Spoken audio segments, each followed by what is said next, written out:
Hello, my name is Eric Willison, and I'm a big fan of Disney World. Now, I've never been to Disneyland. I've heard there's a lot of similarities out there in California. That's the one in Anaheim. But the one I've been to, and I've been there a lot, there's a lot more of those than you'd think in my cabinet. I've been there a lot. Started going back in 2009. 2021 right now. Haven't been there since 2019. We were going to go in early 2020, but then the pandemic hit, and so we had to cancel those plans. Didn't figure it was going to be all that fun if you had to walk around in a mask. But looking to go back soon. And as many times as I've been there, and as many times as I've been there with kids, I wanted to give some advice on saving money at Disney World because it can be expensive and there's some ways to really cut the costs down. Now, there's two ways to cut the costs down. One is what you would typically think of cost cutting, which I'm going to get into those in a later video, certain measures that you can take so that buying this will be cheaper, or here's a workaround that won't cost you as much, or which places are cheaper to stay at, and so on and so forth, and what are the advantages and disadvantages of those. But there's a bigger, sort of a broader character of saving money, a broader idea, if you will, and that is increasing the value of the trip such that when you get back, you're going to think, gee, I did spend X, but boy, that was a lot of fun and it was very stress-free. So I'm going to concentrate on that in this first video. And again, there's going to be several other videos that are going to get into more specific things. But this one is especially for you guys that are going down for the first time, how to really get a value, increase your value, increase the enjoyment of your trip, so that when you look back on it, you won't think like, oh man, I spent X number of dollars and I needed a vacation when I got back from vacation. All right, so the first thing to getting better value is, and this will sound a little bit strange to some of you, others it's not going to sound strange at all, don't dread it. If you're one of these parents who's very serious, serious-minded, you're always thinking about work, all that kind of stuff, the last thing you want to do is go down to some stupid amusement park where you're thinking there's going to be a bunch of characters jumping out of the bushes at you and there's going to be a constant annoying music in the background.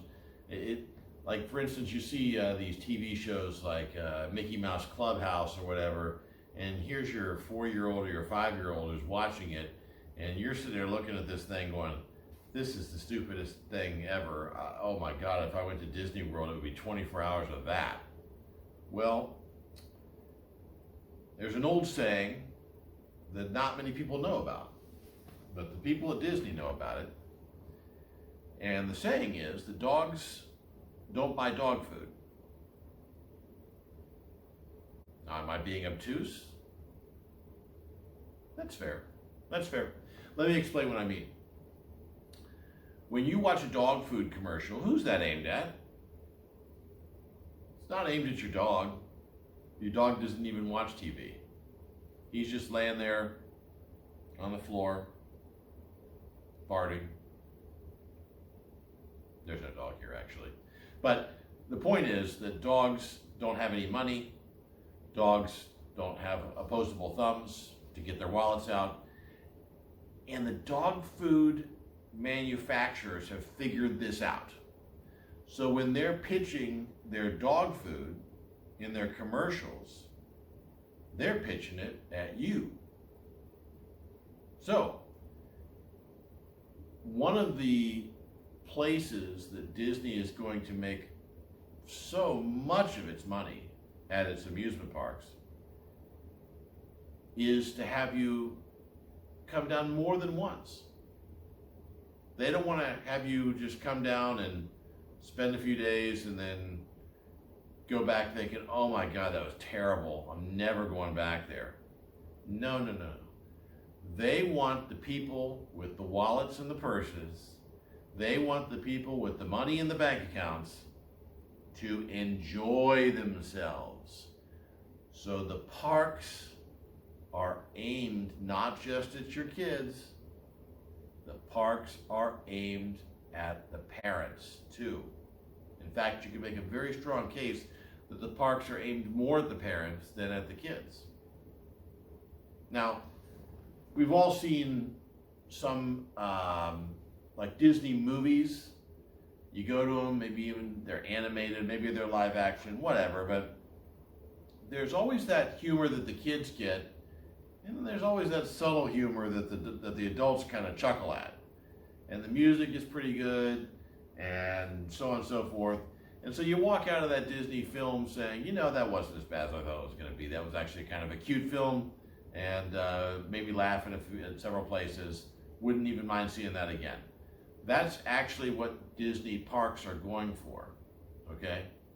So don't think you're going to go down there and have just this awful time because everything is aimed at a 4-year-old or a 5-year-old's level. No, it's aimed at you, and they know. They've been doing this since late 50s in California and the early 70s in Florida. They know what you want, and they know what you need. They know how to show you a good time down there. So don't dread it. Go down there looking forward to it. You're going to have a good time, a lot better time than you think you're going to have, even if you're sort of a gloomy Gus about it.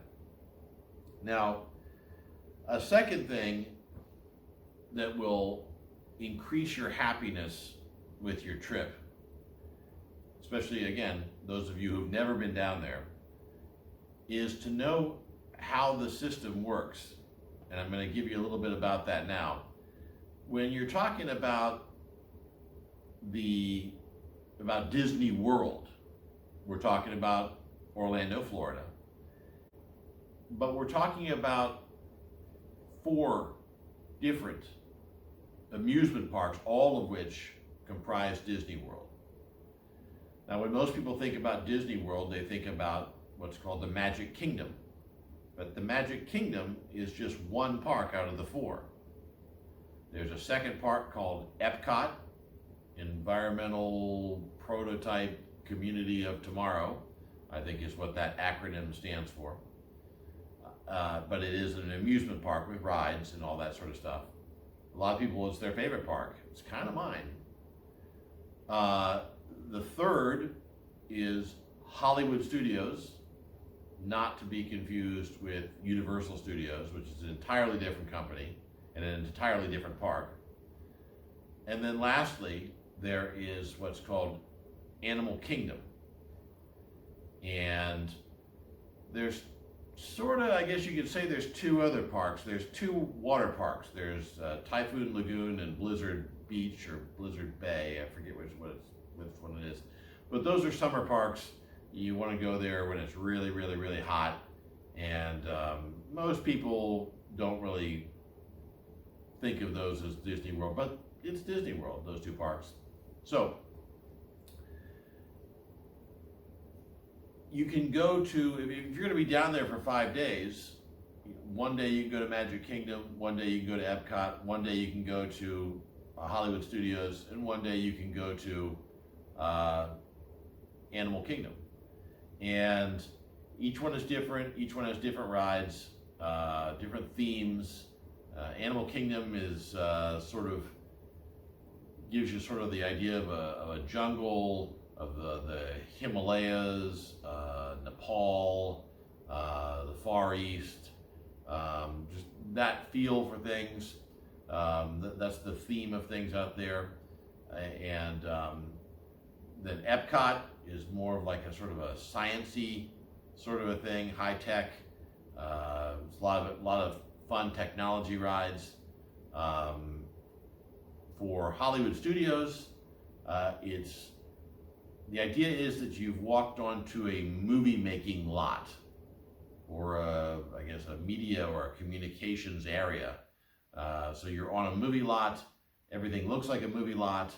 The rides have a lot to do with movies.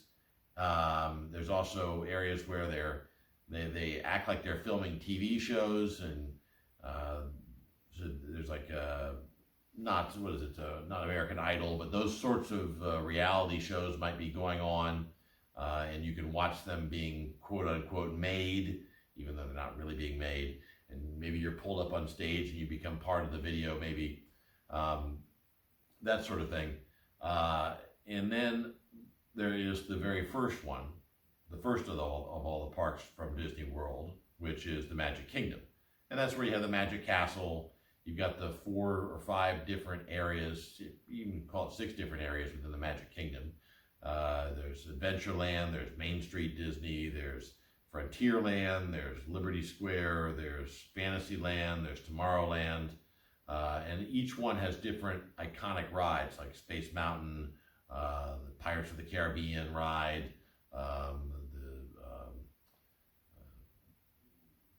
Splash Mountain, Big Thunder Mountain Railway, the Seven Dwarfs Mine roller coaster, the Haunted Mansion. And there's just all these sort of very iconic Disney things that people think about. So that's the sort of overall structure of the park system. So if you go down there, it's not just going to be like going to one park. You have a choice of going to 4 different ones. Another thing that you'll want to do before you go down there is download the My Disney app onto your phone, or phones plural if your kids have phones and your spouse has a phone, because what those can do is give you a lot of information about what's going on in the parks, and more importantly, you can get what are called fast passes. What a fast pass is if you go down there and it's really crowded, you can spend a lot of time in line, and that's not fun. But they have the regular line, and then they also have what's called the fast pass line. Now, you only get a limited number of fast passes per day, but I think you get 1 in the morning, 1 in the afternoon. But if you want to go to this very popular ride and you book it ahead of time, you can have your fast pass for, let's say, the Space Mountain ride between 1 and 2 in the afternoon. It'll be on your phone, and therefore it will also be on your wristband, which just acts as your ticket, your key to get into your room, everything. As long as you show up at that ride between 1 and 2, then you don't go through the main line. You go to the fast pass line, which if the main line has got a 20-minute wait period or a 30-minute wait period, the fast pass line is like maybe 3 or 4 minutes, and then you're in, and you just go right to the front of the line. So having that Disney app is really nice. It even gives you wait times. So if you're looking at saying, okay, which ride do we want to go on next, and you see that one of the rides that you want to go on has a much shorter wait time than another, then maybe you go to that. So that's another way of getting more enjoyment out of your trip, is having that Disney app on your phone, because it gives you so much information. Another important thing is and this is probably the most important thing, people who go there for the first time, they make the mistake of trying to do it all in the time that they're there, and you can't. You could be there for 5, 6, 7 days, and you're not going to be able to ride all the rides.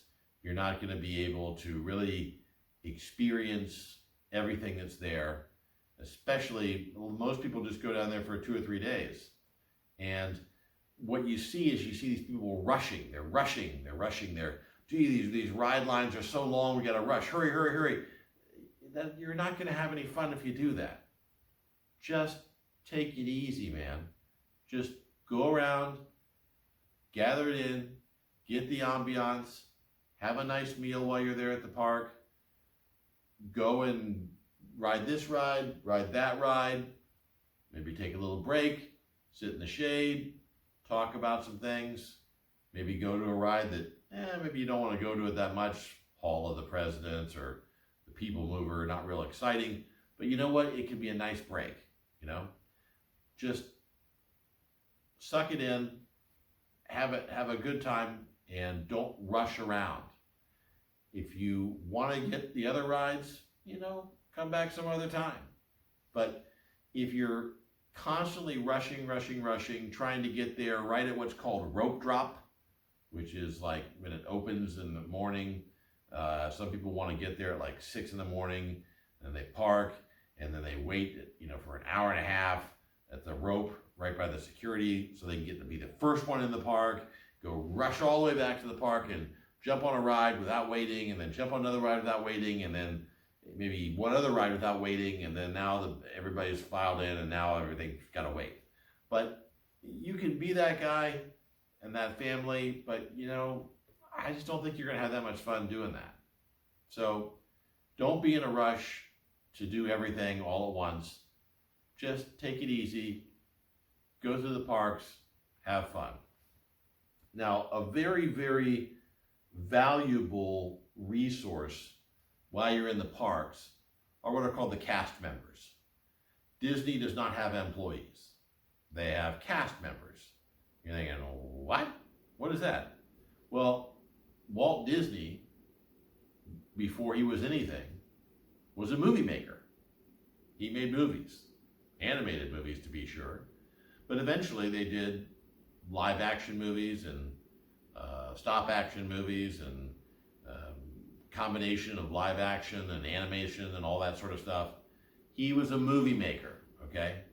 So he wanted all of his employees to think of themselves not as janitors, not as trash collectors, not as people behind the counter serving you ice cream, not as gift shop workers, not as hotel managers. No, everybody's a cast member. You're all in a movie. If you're an employee, you're in this movie.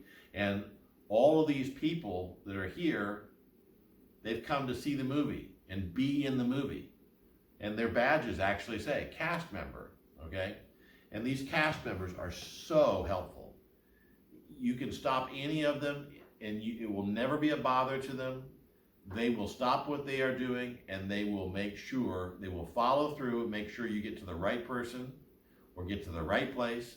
Hey, where's the nearest bathroom? It's not going to be like, oh, go down here, take a left, take a right. They're going to show you, okay? They're going to help you out. So, and there's a lot of them. So don't be afraid to walk up to them and ask them, hey, how can I do this? How can I do that? If they don't know, they're going to put you in touch with somebody who does, and that somebody who does will be coming on out and talking to you pretty quickly. So don't be afraid. Use the cast members. That's what they're there for. They will help you. Another thing to do is get value from your trip before you even go. Now, how do you do that? Well, you do what I call the build-up. And this will serve two purposes. You know, the anticipation of doing something is often as much of an enjoyment as actually doing it. So, you know, you tell your kids, let's say you're planning to go to Disney World in October of this year, and, you know, you tell your kids maybe in July, hey, in October, late October, we're going to go down to Disney World, and we're going to have a lot of fun. Now, your kids are probably going to know what Disney World is, but, you know, it's been a long time since Pirates of the Caribbean came out. And your kids might not have seen the movie. It's been a long time since Song of the South came out. Decades, okay? Brer Rabbit and Brer Bear and all that. They don't know who these characters are. They probably know Mickey Mouse. They might know Minnie and Donald Duck, especially if they watch, you know, Clubhouse Disney or whatever. But they may not know some of the characters. So maybe what you do is once a week you do Disney movie night. and we're going to cook up some popcorn. We're going to watch a Disney movie. And then when they go down there and they see Chip and Dale, they see Pluto the dog, they see these characters. The Toy Story characters are down there. The Star Wars land is down there. A lot of you people who are my age, 50 or 40, you think everybody's seen all the Star Wars movies. No, these kids haven't. They have not seen Star Wars. So maybe you show them what a stormtrooper is, and you show them what a lightsaber is and all this kind of stuff by showing these movies. And you wind them up with, gee, we're going down to Disney World, and you're going to see these stormtroopers walking around in Hollywood studios, and you're going to see this, and you're going to see that, and you're going to see their eyes just light up, So that build up to Disney World can be an extra value getter for you, because it's sort of like it makes your trip to Disney World not just the 4 days that you went down there. It makes it seem like maybe it was more like 10 days, because of the fact that you saw all those movies and you talked about it and you had a real pleasant anticipation of it as the date approached. I would say lastly, don't stay too long and don't stay too short. So, and a little bit of that depends upon how long it takes you to get there. So if you're going to be driving down there, and if you live in southern Georgia, not that big a deal to drive down there for 2 or 3 days and come back. But if you live in Ohio, like I do, or if you live in Idaho and you're going to drive down to Disney World, you don't want to drive down there and then stay 2 or 3 days and then turn around and go home. It's you're not going to enjoy it. So either fly or stay longer, okay? But you also don't want to stay too long. You don't want to get to the point where, gee, I've been down here 6 or 7 days, I'm spending a ton of money, and I got work going on still, I'm getting calls, I'm this, I'm that, and whatever.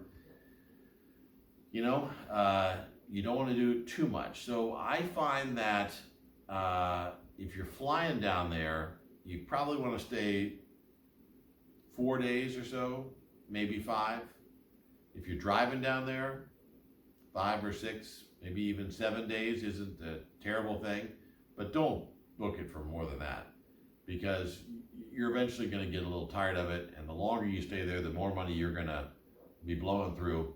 So that would be my other piece of advice on how to enjoy yourself more when you go to Disney World.